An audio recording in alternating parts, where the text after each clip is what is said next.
The iHemp Hour is brought to you by Down on the Farm, hemp seed oil. Better eggs, better fries, through hemp.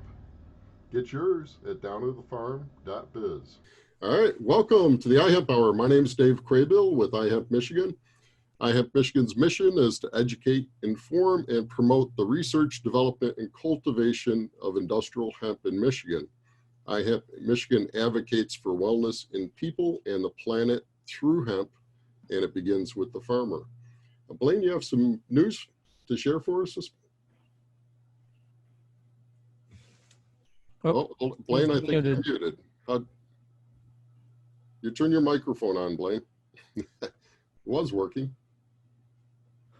And of course, we have technical challenges right out the gate. It's been a Thursday. We're gonna have to get a signer because You're I'm not good at lip reading. Blaine, are you we gonna skip your segment or are you gonna unmute? He's muted. I can see the red mute. Will you You're still unconnect muted. your audio and reconnect your audio, please? Well, in the meantime, I could pick it up. Yeah, While why we don't wait you for. jump in, Mike, with your news, and we'll jump back to Blaine. All right, great. Well, one of the many things I do is I'm also editor of the Michigan Marijuana Report, which also covers hemp, but more focused on the cannabis side. And speaking of which, some new studies just came out this week that shows by 2024 that the cannabis business alone will be pumping $130 billion on an annual basis into the U.S. economy. So there's 13 states currently where adult use cannabis is legal, including Michigan. There's another half a dozen or so where it's on the November ballot. But when you look at the medical marijuana side and you factor all those in, we're up to 43 states.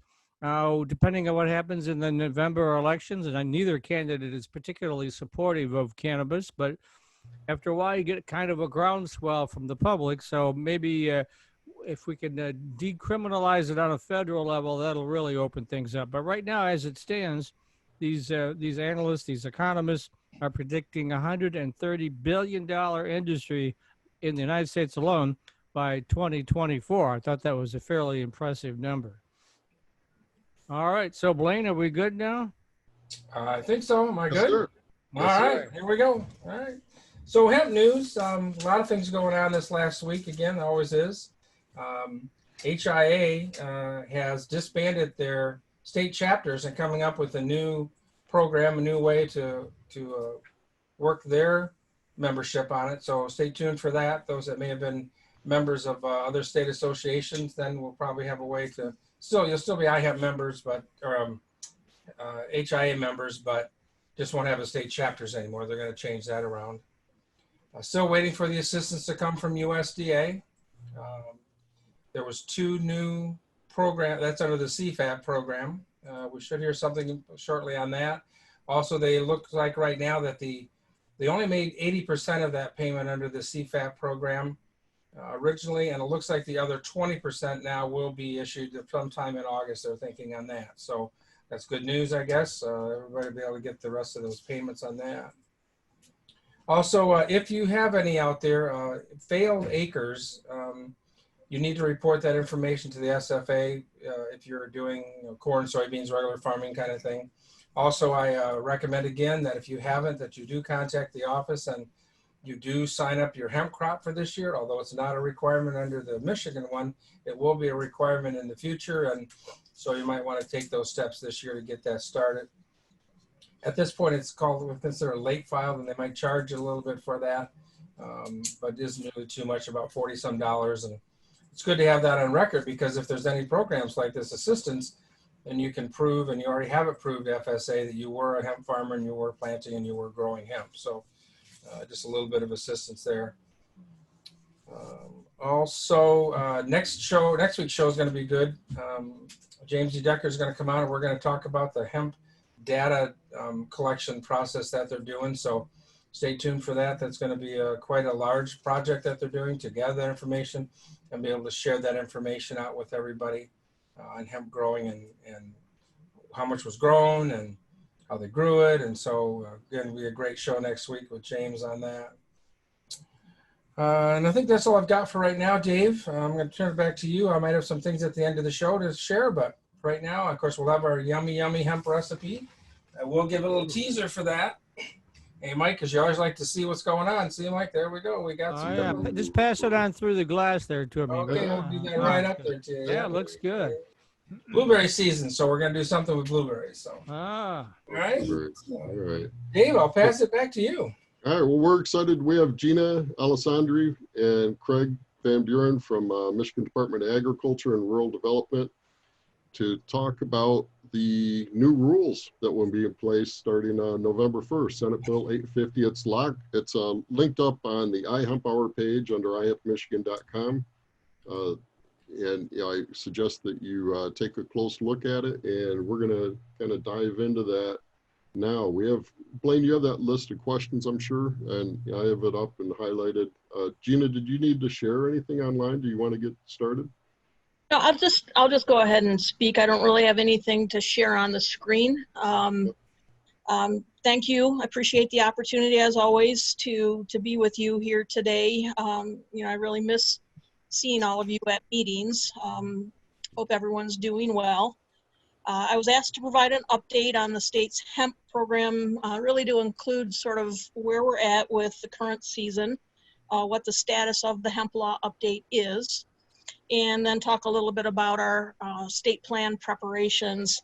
I'm certainly happy to answer any questions about the new law, the requirements in that new law, whenever you feel it's appropriate. So go ahead and get started. At least from my perspective, being locked up here in my living room, the current season seems to be off to a great start. The weather has obviously been much more conducive to earlier planting than what we had to deal with last season.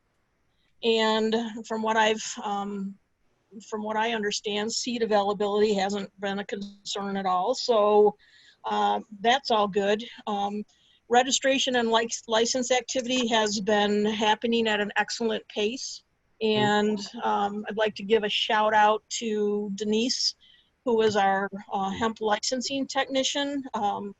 Like all department employees, we're working from our homes, but Denise continues to, despite having to work from home, despite being subject to some temporary layoff days, she continues to do a great job of keeping up with license issuance.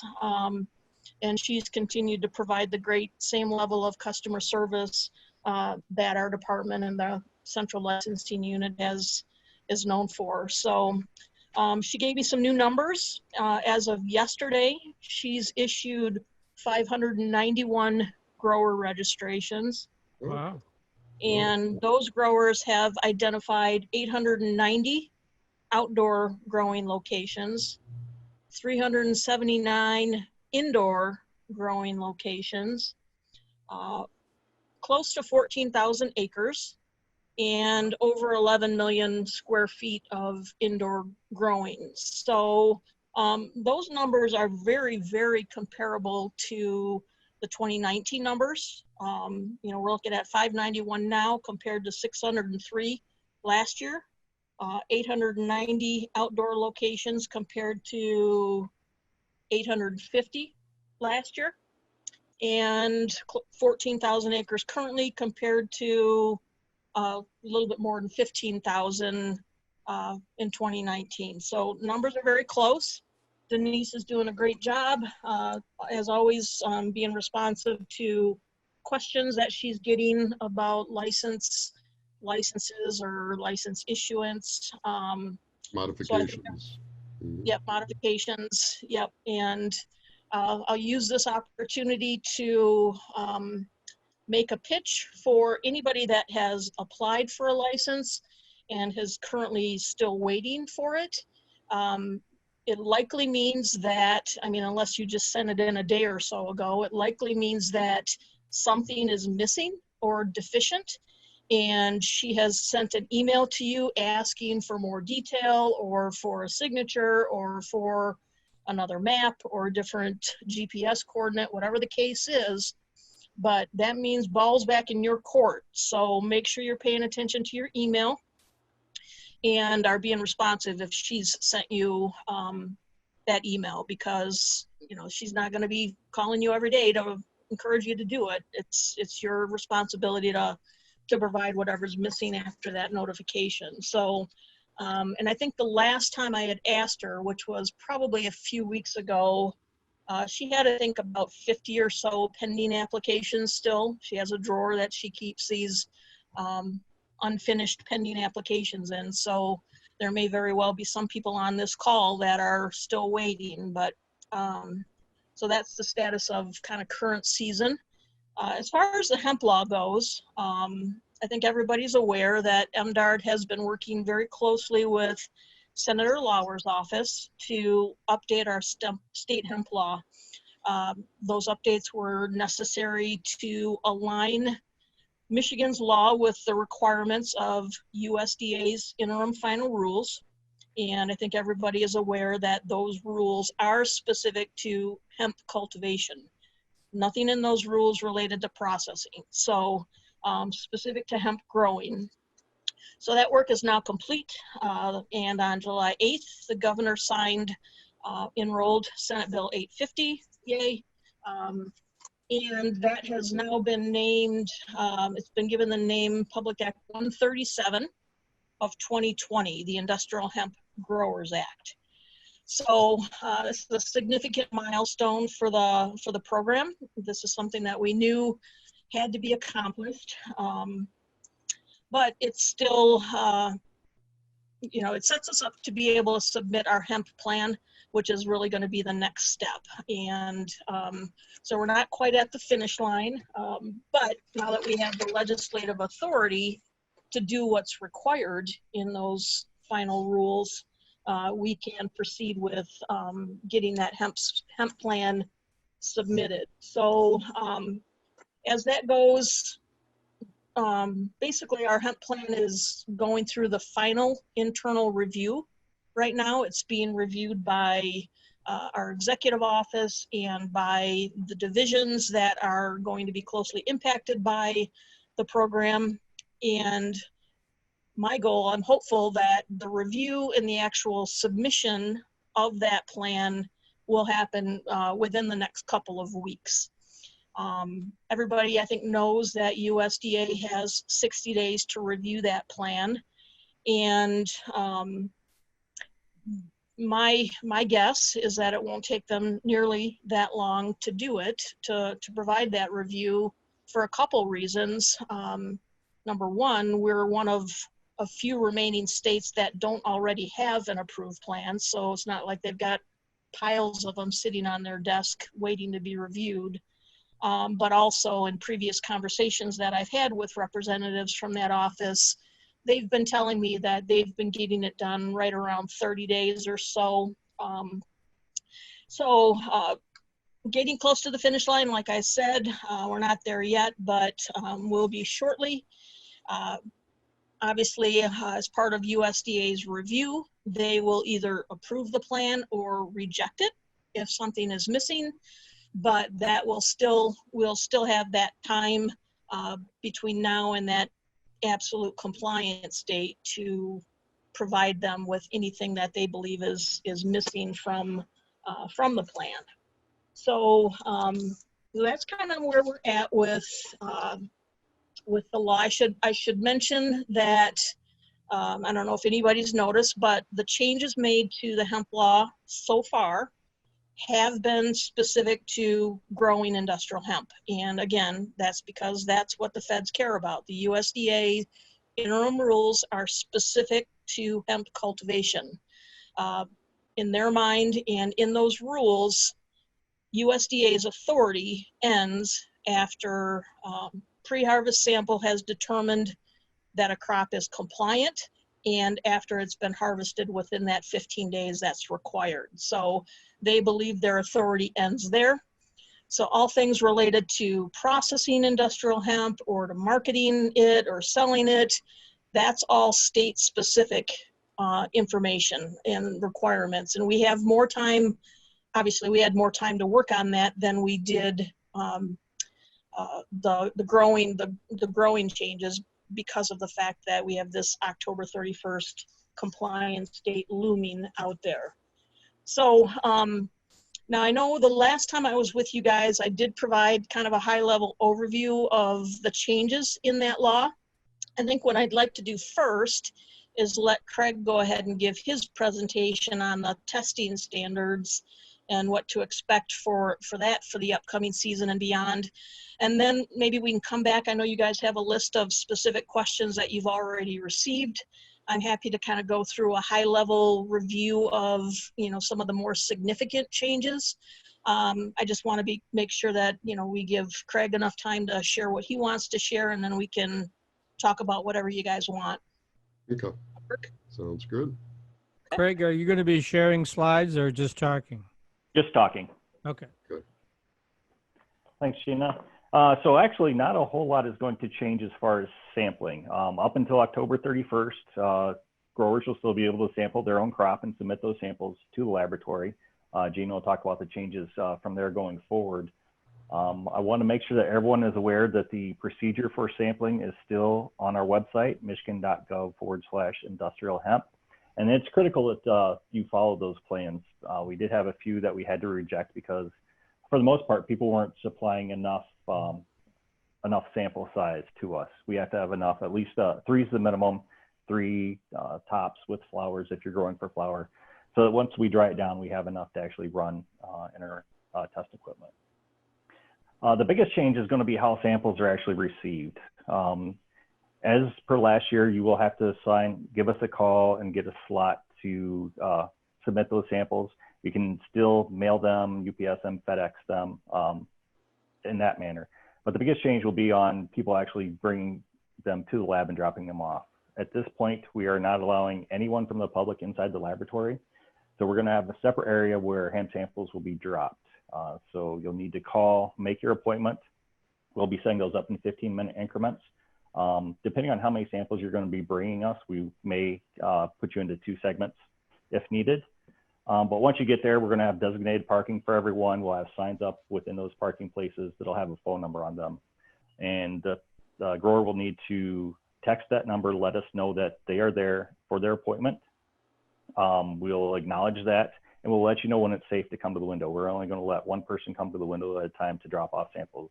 That way we don't end up with a line and a lot of people not able to socially distance. Once it's your turn, we will give you a text back, say, this is your time to come. Please come to the window, bring your sample. You'll need all your paperwork completely filled out at that time. The people accepting the samples will not be taking any questions. We'll have phone numbers and contact information on the sheets that we hand back for questions and to ask us. Primarily it'd be myself for any sampling questions, any licensing questions, and Gina's contact information for any other questions relating to growing or the law. Once they do that, they'll come up, drop it off, and just as usual, hopefully we'll get results back to you within a week. A week is a plan. We have got results back quicker in most instances, unless we're getting more than 100 per week. So that's usually what we're trying to do, trying to run at least 100 samples per week. We like to get as many people there at once as we can, because the more we can put on the machine, the lower we can keep the costs for those bringing the samples. Again, for this year, the sample testing fee is going to be $125, and that will be sent to you as an invoice once sampling is complete and you received your reports. All reports will be emailed again, so it's imperative that you have your correct email address, both within our licensing system and on the forms that are provided online. We do need to make sure that every part of that form provided online is complete, especially the email address. That's probably the most important part, so we can contact you if there's any issues. That's really the only difference in the sampling this year, is just in how you're going to be able to drop them off. If you miss your appointment time, you will not be able to come next in line. You will need to call us again and get up a new appointment time. We will not be taking any drop-ins, and so we can't have someone just show up unannounced and drop off samples. Everything will need to be scheduled, and you will need to be there within your 15-minute window. Now, Craig, let me ask you, what's the typical turnaround time for the test? How long does it take? If we are getting them Tuesday, we will usually have results by Friday, depending on how many we get. Greg, you might not be prepared to answer this question yet, but I know we talked about it some. What is the accuracy of the testing? Do you have that dialed in yet as far as the variance? We do. Our uncertainty right now is about 0.05%. However, through October 31st, we're going to do it just like we did last year, and we're going to truncate results at the 10th mark. So anything that is 0.39 and below, up to 0.3 will be listed as 0.3 on the certificates. Okay. Starting November 1 is when we have to start instituting that measurement of uncertainty. So at that point, we'll have our uncertainty dialed in at what it's going to be. It's going to be right around 0.05, 0.06, and that will be taken into account. So if your sample results come back at 0.35 and our uncertainty is 0.05, then that will still be a compliant sample. Okay. Thank you. Yeah, it's going to be interesting. I'd really like to see it go up to 1%. It'd take a lot of risk away from farmers. Everybody's life a lot easier. And right, yeah, we're in that zone where we have to make sure that our numbers are correct. We're doing everything scientifically, and we've kind of pushed it out as much as we can. We can get a lot tighter, but I think we're probably where we should be. so there's a question that came in. Can we still mail /FedEx samples, correct? Yes. Yes, you can still. Please give us a call. Let us know you're sending those in. Make an appointment, and you can still mail those in. Okay. Make sure if you take them to the post office, I would recommend having a copy of the requirements that the post office USPS has put out. There were lots of questions last year by several post offices that said you cannot mail this. That is not true. You can send those through the postal mail as long as you complete all the forms correctly. So Okay. jumping into Senate Bill 850 in regards to compliance, Section 303A, it says grow industrial hemp that a grower should not do any of the following. And it says grow industrial hemp that is not in compliance with the grower's registration. So what does that mean? Growing a different variety than what you've stated in your goals? What would be considered not in compliance with the grower's registration? That would mostly be if you're growing it at a location that you have not identified on your application.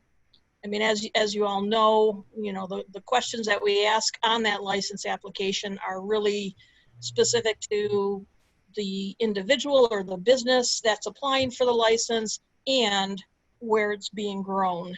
So that would be the best and most appropriate example of growing. If you were growing something that wasn't included as a location on your application, that would be a violation of the law. So it also on number E, it says grow a variety of industrial hemp that is on the list created under Section 505. Do we have said list of? We do not have a list currently. What this law does is it gives us the authority to create and maintain a prohibited variety list should that be necessary. So there is no. Yeah, those varieties that are known to go hot and you're going to put on that list, is that the idea? That would be a good example of something that we would put out there if there were some reason to believe that sample results consistently show that it's hot or significantly hot. Lots of states have prohibited variety lists. We wouldn't be able to maintain one and use it or enforce it if we didn't have the authority in the law. So that was put in there really as a means in case we need something like that in the future. And then last thing under that section, sell industrial hemp to a person in the state that is not authorized by the department to receive industrial hemp. So this gets into a couple areas in the law where there's language where we have to record every sale of industrial hemp. So is this intended just for the grower selling to the processor? Because what if a grower retails industrial hemp? So first of all, that is actually language that was in the original law. Okay. I mean, it's been modified slightly, but the goal obviously is making sure that industrial hemp is being sold and being distributed to, properly as licenses require. So let's say if there's a grower out there who's in the business of selling or wants to get into distributing hemp seed, all of you guys are required to get a license to grow industrial hemp. So that grower who's selling seed should only be selling it to a registered grower. So that's language in the law that gives us that ability to make sure that that growers are only selling to processors, or a retailer would be another example, I guess. I guess if that were, what would they be selling? I mean, they're not going to be selling raw hemp to a retailer, probably, but. Why not? Flour? Hemp flour? Okay, yeah, I get it then. Well, so that sort of gets us into some changes that will be coming in the future. I don't want to get too bogged down on that right now, but, again, it's language that was currently in the law, and then another example might be hemp, a grower selling hemp to a processor, hemp seed to a processor when that processor is not actually a grower. So it's really just making sure that the appropriate recipients are licensed as needed. Okay. Got some more questions coming in. The other one was Michigan hemp license holders, public list or private, and it's private at this point due to the freedom of information. But I think, and I'll get to it in a little bit here, but in the new regs that are out, there is an option, and I'm assuming the department's going to develop this, where that information can be shared if the grower says yes, it's okay. That's correct. I mean, I think a lot of people can relate to the fact that it was tough connecting people based on that language, that FOIA language that's in the law. So the change that we made was, or is, an attempt to let people basically volunteer to have their information disclosed. It's a fine balance, always has been, for as many people out there that don't care about their information or their name being on a list, there's that many that do. We know that there's a strong interest for some privacy and some security with this crop, but yet we also recognize that there's a legitimate business need to connect growers and processors. So the change that we've made so far in the Growers Act, and we'll do the same when we finish up with the processor side of the law, is that we'll leave it up to you guys to decide. We'll leave it up to the applicant to decide. If you want your information to be disclosed, you'll check a box on the application, basically giving us permission to include your name whenever we get a request for that information from another a licensee. We did make sure that we restricted that access to information to other growers and other processors, not the whole public, not the world. So again, to accomplish connecting growers and processors for that business need, and not so that you guys are hammered with cold calls and sales advertisements every minute of every day. Probably not growing locations. I'm sorry? Not growing locations, though? No, I don't have that part of the law committed to memory. It would basically be the basic contact information, so that if, you're a grower, you need to find a processor. There are several processors who have volunteered to have their contact information shared. We would provide probably the name, phone number, or email address. I don't remember exactly what the law says, but definitely not growing locations. Okay. All right. One person come in here, it says, what about pollen producers? Can we make sure anyone who is producing pollen should be disclosed? That's our process that we had last year with the cross-pollination. Yeah, with the cross-pollination issue. And right now, again, that information is private, and we're trying to work through best way to be able to let somebody know that you're growing grain or something that's going to pollinate another crop. But right now, there's not a good avenue or a good way to disseminate that information except for talking to neighbors and knowing what's going on that I know of. Right. You're not going to find a legislative fix in this bill or in this law for pollen. It's just, we can't do it. Right. So just, I know we touched on this, but in section 307, it says a grower shall produce a record of sale to each person who purchases industrial hemp from the grower. And it specifies what they have to keep. So is that just like a grower selling to a processor? Again, it's not a retail situation, right? Right. Okay. Yep. All right. Because I think it's some it gives us the ability to, again, keep track of the business activities that are going on out there. In the future, processors, as we work on the other half of the law, they will also have some new record keeping requirements. So we're making sure that we're keeping track of, the business exchanges that are going on out there, to make sure that they're happening between licensed parties, to make sure that there's documentation of agreements, so that they're, to prevent any sort of fraud activities. And, we're not asking the growers to give us those records. They need to maintain them, and, we'll have to make those available to the department upon request if we need them. Okay. So there's more regulation coming for the processor retailer side. Correct. Okay. All right. Yeah. Yeah. We've, I think, as everybody knows, that's what's in the law currently is pretty basic. Processors have to get a license, but there's very little in there related to product quality, label requirements, things that we should care about from a public health standpoint. Those are good. Yep.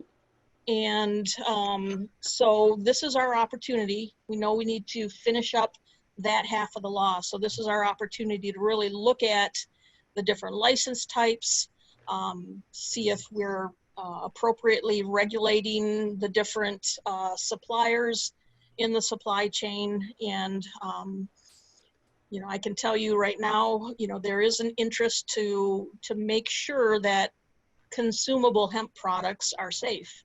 And so we're talking about some labeling requirements for consumables, certainly not for non-consumable hemp. We don't have the ability or the interest in requiring labeling of construction materials or textiles or anything like that. So there will be more focus on consumables, again, for the public safety reasons that we should all care about. Makes sense.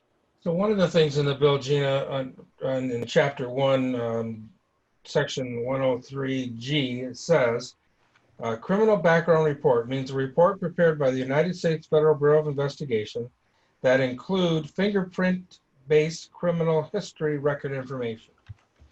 So we knew this was coming, not a problem. We know that the iChat, like you said before, is not going to fulfill that requirement. Any direction from anybody on where or how we would go to? Because I know when I tried to go to the state police last year to try to do the fingerprints before the information came out, seemed to be quite an issue. Any process for us to be able to do that you're aware of at this point, or how to do that best? Not yet, but there will be. We will certainly provide those instructions in advance of the next year of licensing. The reason for the change is so that everybody understands is that the interim final rules require that criminal history check for felony convictions involving controlled substances that have happened across the country. And the Michigan iChat tool is only specific to Michigan. They only have Michigan data. And so that is not sufficient for us to know if somebody has a felony drug conviction from Florida or Utah or anywhere else out there. So we have to pick a different tool to use that would give us that nationwide and federal information. And in the conversations that I've had with representatives from USDA, they've indicated that the FBI tool is the most cost-effective and the most efficient process. So I don't know what the process is yet, Blaine, but certainly well in advance of when that information is needed, we will share it again through our listservs that we maintain, and we'll put information on our website on exactly how that needs to be done. I can tell you 100% for sure that you're not going to get your data, 5 minutes after you've logged into the system, like with the iChat tool. So everyone's going to have to plan accordingly. I'll try to get an idea on an average length of time that it takes for that FBI tool to present that criminal history report back to the applicant, and I'll include that in the instructions so that that time frame can be factored into your application processes. Mm-hmm. Yeah, right now right now the FBI is saying if you submit, once they receive your fingerprint card, and if you want your information back electronically, that takes them about 3 to 5 days. If you want them to mail you something back, it's taking up to 4 weeks to get that information. Just, I'm the outsider here, so just so I understand, anybody convicted of a felony drug arrest anywhere in the United States, does that mean they cannot get a license to grow hemp in Michigan, or what exactly does that mean? That makes them ineligible to participate in the program if that felony conviction involving a controlled substance has occurred in the 10 years prior to the date of application. So it's not forever, but the 10 years preceding that date of application. Yeah, because I know people who, like when they were young, 20, 30 years ago, had some issues, but that's what I was curious whether it's like forever or, does it phase out at some point? Yep, just 10 years. Okay. And it's the principal person of that. So if you have a business, right, it's the main people that are in charge of running that business. It isn't necessarily the worker that's out in the greenhouse. Oh, okay. Planting and doing all that. That's where my confusion was. I thought, heck, how you're going to have a hard time hiring people, No, so. no, not the worker. It's the people that are making the management decisions. Yeah, That's okay. what we're looking for there. Mm-hmm. Yeah, talk about time. Now, one of the things in here, and again, if everybody has not had a chance to review this, it's pretty easy to download this. It's only 11 pages, the new Public Act.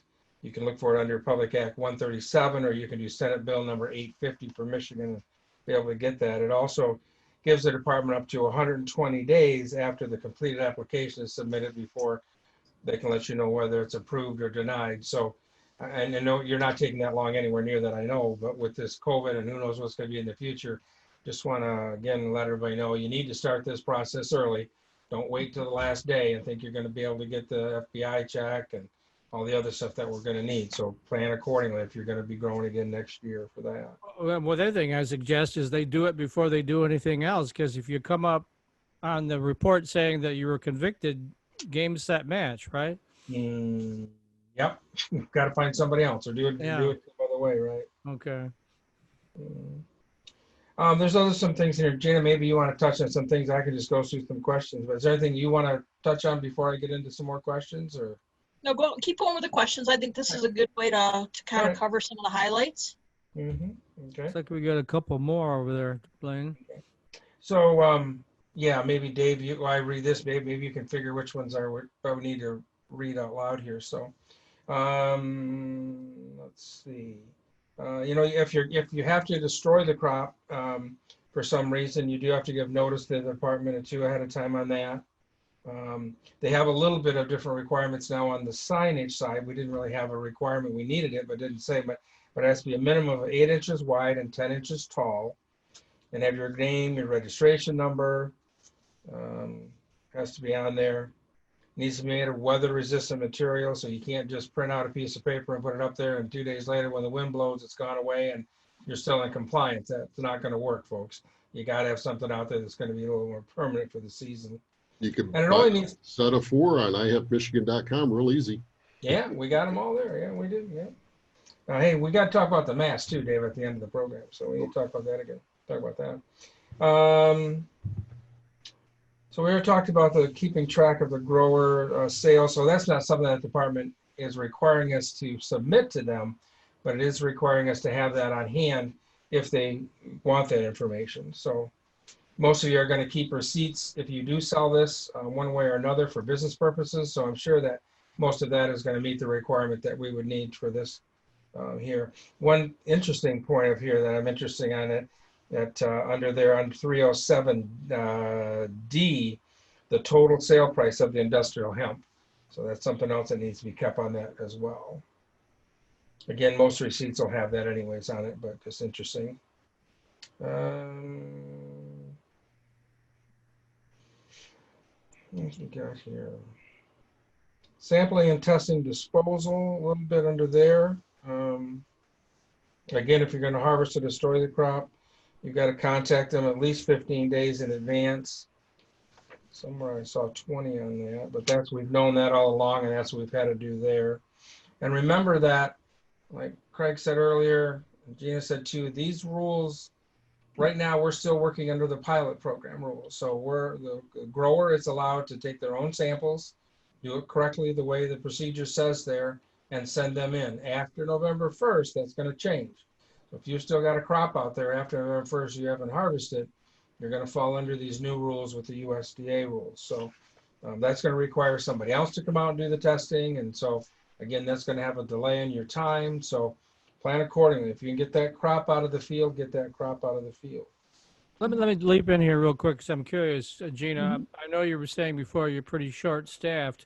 So after November 1st, when someone has to go out in the field and do the testing, is that one of your staff members? Are you going to license that out or contract that out, or how are you going to do that? So this program is going to reside in the pesticide and plant pest management division of the department. We have 6 different divisions in the department. That particular division, I'm sure many of the growers might already be very familiar with because they're out there doing other inspection and investigation activities related to nurseries, fruit and vegetable crops, pesticides, fertilizer use. So they have a group of staff that work out of their homes, and the plan is to use that group of staff to collect the samples. We realize that, this is going to be an all hands on deck approach because of the condensed period of time where people are going to be needing these samples collected, but we're confident that that group of staff can get the job done. A big responsibility is going to fall on the growers' shoulders to make sure they're attentive to their timing needs because, Blaine, you mentioned notifying the 20 days that you just mentioned. Don't wait until the last minute before you need your sample collected because you need to harvest it this weekend. That's your fault. You got to plan ahead of time. Give us the notice to get on Craig's schedule. We'll get out there and collect that sample, get those results back to you within 3 to 5 business days, and then the requirement to harvest within 15 days continues. So we're confident that that group of staff can get the job done, and if need be, we'll recruit staff from other divisions or the ability to contract out with other employees. Soil Conservation District staff, MSU Extension. I mean, there are opportunities that we can consider if need be, but we're gonna approach it that our triple PM staff will be able to handle it. Are you encouraging people to get all this done before November 1st? Well, yeah, Blaine just, emphasized that, October 31st is that drop dead date. If Right. You've got 2020 season samples that come in or that need to be collected after October 31st, you need to be calling the department to do it. You will not be able to collect your own sample. So, if possible, get it done before October 31st, falling under the pilot program requirements, because come that first day in November, we're operating under different requirements. Sure. As it relates to that. So Craig, just a question for you. I know that we do have indoor grows too. So have you been getting samples kind of throughout the spring and stuff of people that have been having indoor grows? And very few. We have been getting some, 1 or 2 a month, but very few. And then I see in the rules, Craig, that you can hire an outside lab should you get in that situation in the law. I'm glad to see that there. But do you anticipate having to do that? We don't anticipate that, but we want to make sure that we did have the opportunity if something were to come along like happened last year where we ended up or have the possibility of maybe being shut down. We don't want to delay any harvest, so we put that in there so we have the opportunity to do that if need be, but we don't foresee that happening. We were able to keep up very well last year. Beautiful. And then one more, if I could jump in with one more. The question here is, if you're growing a couple different varieties, you're sending in the samples for the couple different varieties. One variety goes hot, you only have to destroy that variety. You don't have to destroy the ones that's in compliance, correct? That's correct. Okay. Yep. So everybody should also realize that there's going to be a little substantial increase in the fee this next year. Under, where are we at here? Section 511. It's $200 less if you're buying both, right? Yeah, when you buy your hunting license, you get a break, right? Maybe they'll do that for that too. So well, I'm saying last year it was $100 growers and $12.50. So this year it's just $12.50. Correct. This coming year it's going to be $12.50. $1,250 for a grower registration. Yeah, so it's just all lumped into one. Well, we don't know what the process. Oh, because there's a separate processor coming. Correct.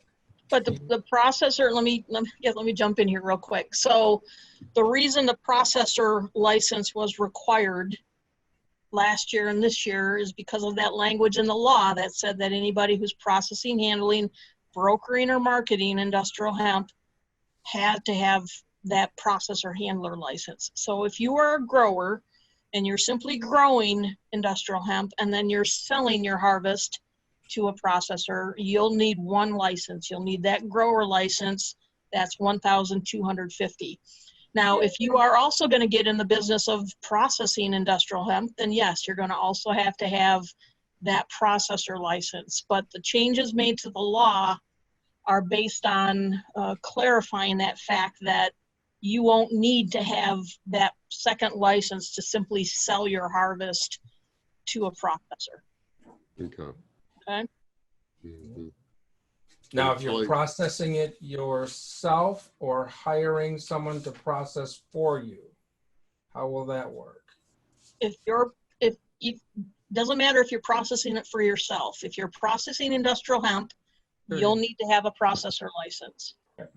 If you're, anybody who's processing industrial hemp, which is going to be defined as converting raw industrial hemp into a marketable form, if you're doing that, you're going to have a processor license to do it. You just simply do not have to have that processor license to sell your crop for. That's what we've fixed. But yes. Just got a question on how much that license is going to cost. Did we cover that? I don't know if we covered that. How much is the processing license? Maybe Gina can tell us. I don't know if she knows or not yet. We have not finished that work yet. Oh, okay. So, I'm sort of in the process right now of evaluating different processing activities. And, just so that everybody knows, the fees that are in any of our laws are to support the program, to support the staff that work on the program. We're not in the business of making any money. This is simply to provide the support for the resources that are issuing your licenses, that are running the program, and that are doing the sample collection and the sample analysis work. So we need to, as part of the interim final rules, we have to be able to certify to USDA that we've got the resources needed to carry out our state hemp plan. Absent that ability to certify that we have the resources, they won't approve our plan. The feds will run the program in the state. So we have to be able to make sure that the law and the fees that are included in the law support the people that are going to be running the program for you. So I'm looking at a fee structure right now that is related to the amount of regulatory oversight that a different processing activities might require. So just as an example, and this is not finalized in any way, but I mentioned consumable hemp. right? And the public health importance of making sure that that's being done in a using good manufacturing practices, that it's safe for its intended purpose, etc. You know, maybe we should care more about that than, you know, hemp that's being processed for concrete. So there will be different regulatory oversight for somebody who's processing something non-consumable versus something consumable. And that amount of regulatory oversight then will impact what the fees look like, because, you know, we might have to spend more time, do more inspection work for somebody that's, you know, producing something consumable than we would for somebody who's not. So I don't know what those numbers are going to be yet. You know, again, are you looking at other states for guidance right now on what they're charging? that's always part of the process. We look at states, you know, directly around us. We look at states across the country. But, you know, sometimes that works, sometimes it doesn't. They're across the board as far as fees go. And everybody's laws are a bit different. So, but certainly we evaluate, and that's an important part of the process, is to make sure that we're not, you know, way out in left field on a particular fee. But again, it all depends on our regulatory requirements. This is the part of the law that's state specific. Some states don't even allow CBD to be sold in their states. You know, so there's differences across the board, and states are going to base those fees on their particular requirements. So I have a real challenging question for you, because I grew this in 2019, but I decided to get out of the growing. There's enough people willing to grow, but I'm going to launch a brand, so I'll be retailing product, but I'm not going to be processing. I'm going to buy oil, and I'm going to hire a formulator, and I'm going to retail product. So where does that fall? So you're not growing, you don't need a grower registration, you're not actually doing any processing. Somebody's doing that for you. You're simply selling the product that they've manufactured or processed for you. And maybe those sales are going to be online. Maybe those sales are at brick and mortar type of places. That's something that we're talking about. You know, everybody knows that industrial hemp, consumable industrial hemp, is being sold everywhere. You see it everywhere, every street corner, every different type of business. And, you know, again, we need to make sure our regulatory focus is based on risk. It's based on priority. And so, you know, we're having conversations right now about the importance of knowing where industrial hemp is being sold. So we may very well have a requirement that retailers self-register with the department, no fee, but we need to make sure that we have the ability to implement recalls or tracebacks. If all of a sudden we figure out or find out that somebody's product is heavy, dangerously heavy levels of lead, we need to make sure we know who's selling those products. And so some sort of a self-registration would give us the ability to at least know what's being sold where, send an email to those businesses and say, hey, if you're selling this product, get it off the shelves, or whatever, you know, whatever the case is. So that would be an example, Dave, of, I mean, again, nothing's finalized. We're talking about this right now, but you know, I think there's an agreement within the agency that there's value in knowing where it's being sold, but there's also recognition that we don't have the manpower to be out there looking at every single place, you know, being physically present, doing marketplace surveillance of everybody who's selling finished consumables. So I think a compromise, someplace to be, would be where we at least know who they are and can communicate with them if necessary. Now, what if, so, you know, the big process, and I see Lori Putt's here helping us out. Thank you, Lori, for all her help with the labeling, like Blaine's hemp seed oil that we got a cool label coming. What if on the label we had something that you know, because all the finished products I'm going to want tested so I can properly label those. What if we had some kind of compliance MDARD sticker that says, hey, you know, and you're in the loop somehow on that labeling, that to know that, okay, this retailer is doing the work to make sure their product is under compliance. There's no heavy metals, there's no pesticides, you know, it is what it says it is. And we had some kind of compliance sticker that, you know, from the state that, you know, hey, this is a good actor. You know, that's not something that we, you know, we don't typically endorse products. I know that's not what you're suggesting, but you know, the responsibility will lie on the shoulders of the person manufacturing or processing these consumables to make sure those products are safe. That's not MDARD's job to do. That has to start with the manufacturer, the processor. But so that manufacturer might be out of state too. Right. And so we're considering whether or not we need, you know, which of the requirements for in-state processors should also be applicable to out-of-state processors. That's all part of what we're talking about right now. And, you know, I'm going to need input from, you know, anybody that's willing to help.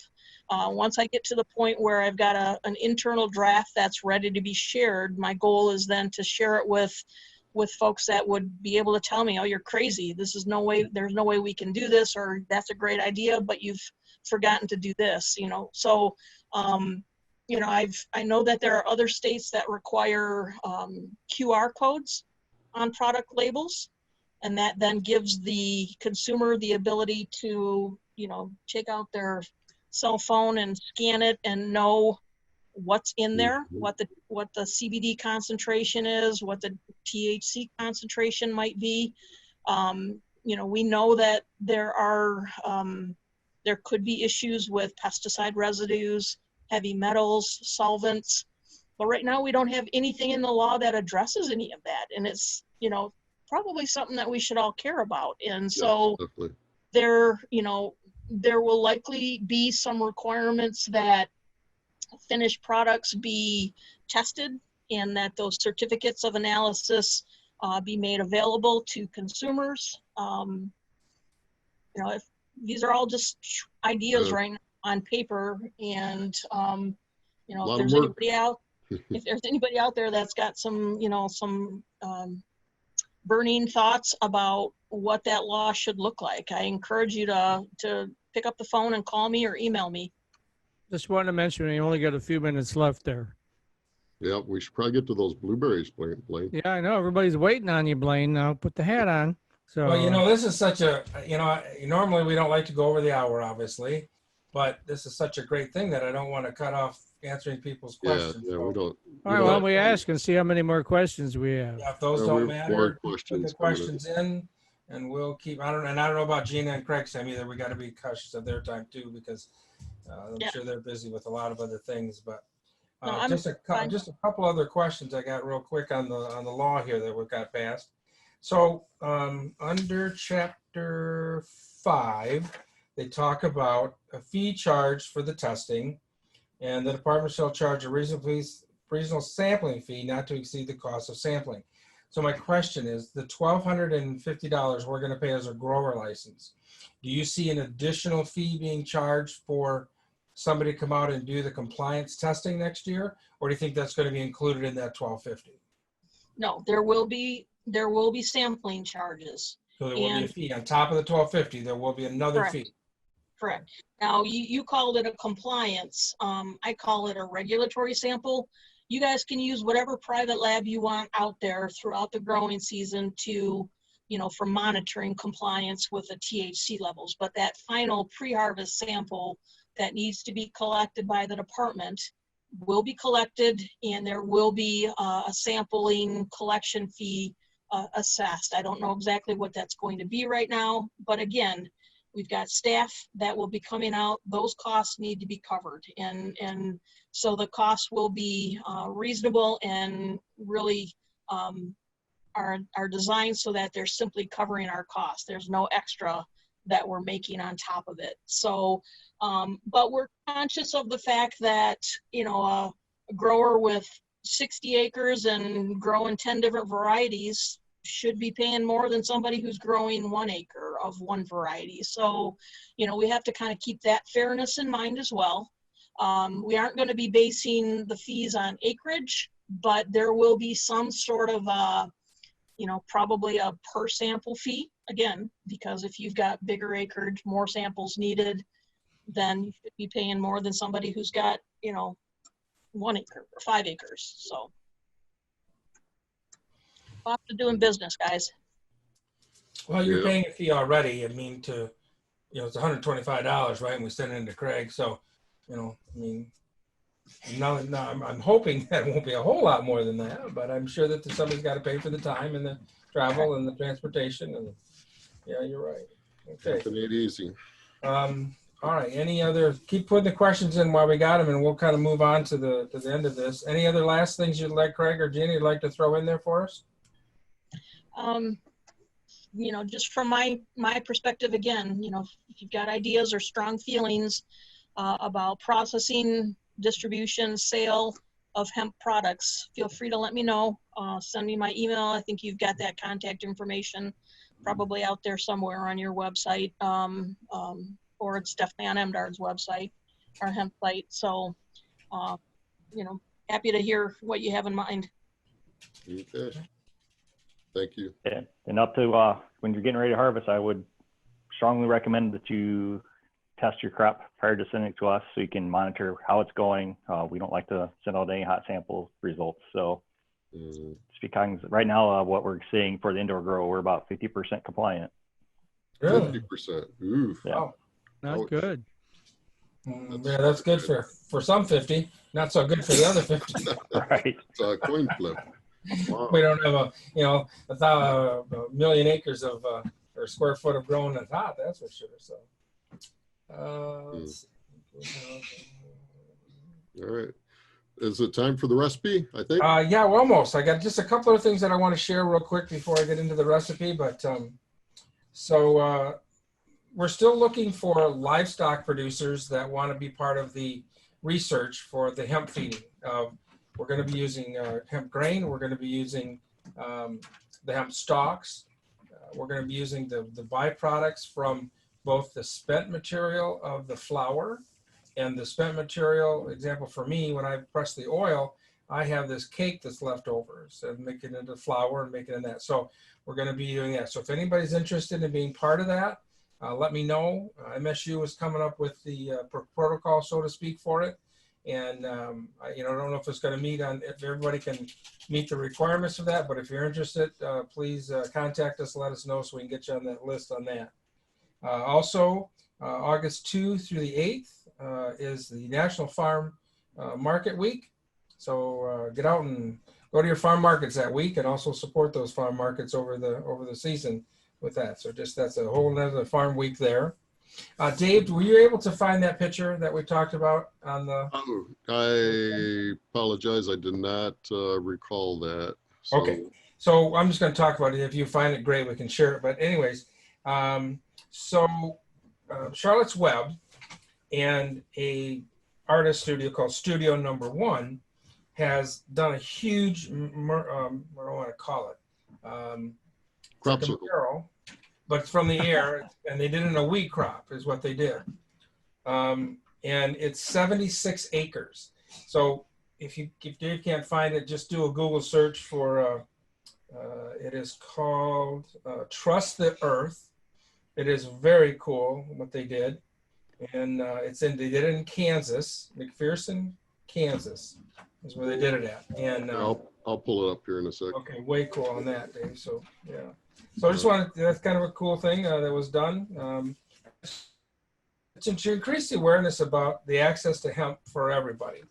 And so that's what the whole purpose of that was for when they did that. So, all right. So Dave's searching for that. It is time that we always do, the hemp hour. And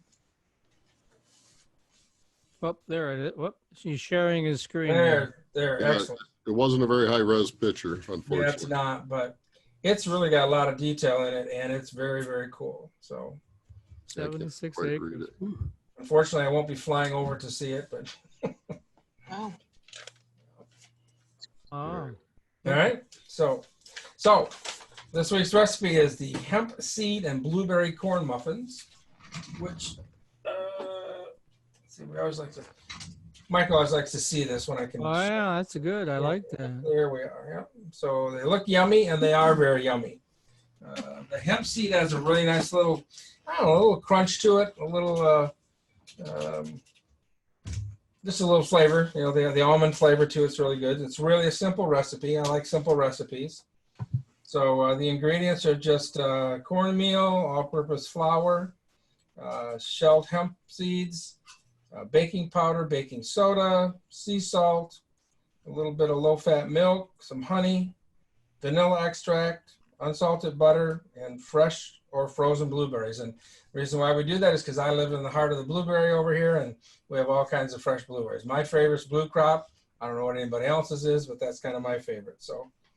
And we'll have that recipe up and available on the website for that. But again, a nice, simple recipe to do that with. So We're getting quite a collection of recipes up here. oh, stop right there. Go back, Dave. Oh, Nice. right there. Blueberry hemp crumble bars. If you haven't that made looks that, good. yummy. And I would suggest again with fresh blueberries, that's a great one. Easy to make again on that one too. So I'm thinking the iHemp cookbook is the perfect Christmas gift too. So we need to start talking about that. All right. Sounds good. and Jeremy Dybel from down in Eau Claire, they put out for their event in October that they're going to have a hemp cook-off. So they're looking for chefs that might want to go down there and do some cooking down there. So we'll have some information on that on one of the other shows coming up. But that's Volunteer to be a judge. okay. Gina's volunteering. Okay, we'll do that. So, and that's about all I got for right now. Again, a great show next week we're going to have with talking about the hemp data collection with James D. Decker. He'll be on next week. So that's Because we're all going to be smarter next year. That's right. We are. Oh, one thing I will put out there too is that we are definitely moving ahead forward with the iHemp Midwest Expo. And right now we're planning face-to-face with that. I don't know. I think you should have a backup plan. That's what We do. Well, We do. you know, I'm a Boy Scout, right? So I've always got a backup plan, but we are moving forward with that. And hopefully by then we'll have things under control or a way to control that and make everybody feel comfortable with coming and having a face-to-face. But we're going to have a great lineup of speakers. We're going to really be talking about a lot of the industry and manufacturing on this expo as well. So just to let you know that we're moving ahead forward with that. So yeah, we're crossing our toes and figures and everything else we can. So all right, a lot of questions in the chat. So great for those, and we'll answer some of those questions after the show if we can. Again, anything else for the cause? Anybody got? Blaine, can I just make a plea for everybody to remember to monitor their email for information from MDARD. You know, as we, you know, everybody has to put a valid email address on their application, and that's our primary way of communicating with this industry. So, you know, make sure that you're getting emails from MDARD, either those regulatory updates or just, you know, announcements of press releases, whatever the case is. We don't send a lot of them out. I would love to be sending more out than what I am, but please make sure those messages aren't landing in your spam folder because, you know, that's where we're communicating important things. So keep an eye on that. And make sure we're not going in the wrong bucket. Good advice. Yeah, we all need to communicate. This is different times. It's, you know, everything's a little bit different. We just have to adapt, and it's all going to be better as a result of it in the end. So thanks everyone. Really appreciate the time. Great to see you, Gina, Craig. Appreciate you playing. Looking forward to a live show, probably January if we can pull it off. We'll see. Hope so. All All right. righty. All right, Thanks, everybody, hemp on. Thanks All for right, having thank us. you. All right. Yeah, hemp on. Yes.